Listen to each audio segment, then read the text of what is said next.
Namayagpag ang mga estudyante ng City of Malabon University sa Intercollegiate Debate Competition na ginanap sa Eulogio Amang Rodriguez Institute of Science and Technology nitong June 4. Nasungkit ng debate team mula sa College of Arts and Sciences ang ikalawang pwesto sa Pasiklaban 2025, tagisan ng pamantasan.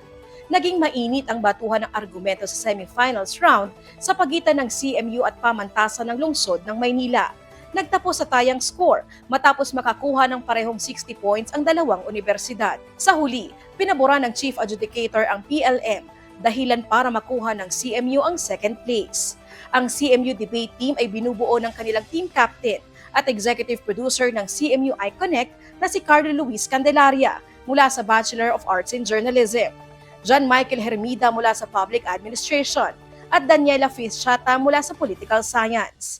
Bukod sa CMU at PLM, lumahok din sa patimpalak ang mga estudyante mula sa Polytechnic University of the Philippines, IRIS at Taguig City University.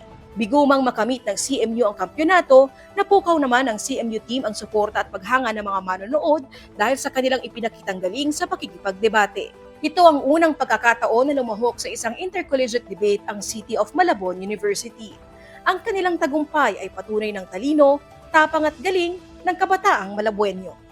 Narito ang aming panayam sa CMU debate team at sa mga debate organizers. Sobrang happy po ako given na yung mga remarks din po ng mga adjudicators themselves as well as yung mga co-debaters po namin dun sa performance po na ipakita namin kanina is ayun po mismo parang nakaka-proud. Happy kami kasi kahit hindi kami nakapasok sa finals, no, at tie kami doon sa semifinals na nakapasok kami. Tie kami doon sa aming nakalaban. Magandang experience to para sa amin. Sobrang ganda and talagang hindi ko makakalimutan. Papasalamat ako sa mga taong talagang sumuporta sa akin at hindi sila nagdalawang isip na si John Michael Hermida ang isama mo sa debate na to. And since graduating na ako, sobrang fulfilling ng experience na to since laban to ng iba't ibang university dito sa Metro.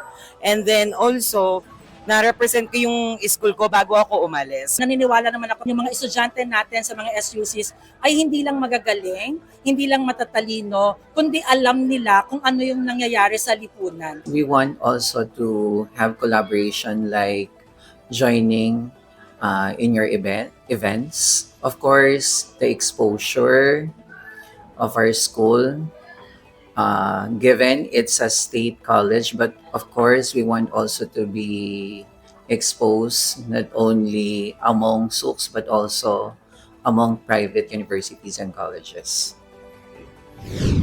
Manatiling konektado sa mga kaganapan sa loob at labas ng ating pamantasan.